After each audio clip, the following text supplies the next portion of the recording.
Hi friends,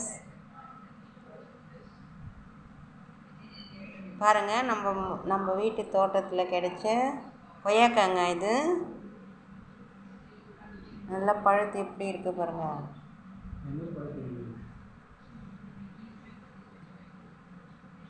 இது நம்ம எப்படி சாப்பிட்றதுன்னு அதையும் செஞ்சு காட்டுறேங்க.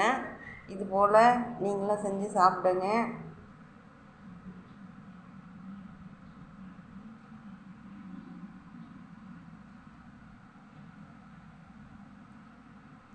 கொய்யாக்காய் பழமாக சாப்பிடக்கூடாது.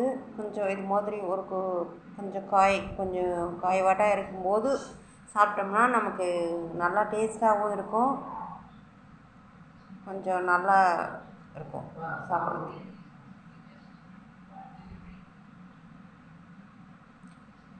என் வீடியோ பிடிச்சிருந்தா லைக் பண்ணுங்கள், ஷேர் பண்ணுங்கள், சப்ஸ்கிரைப் பண்ணுங்கள்.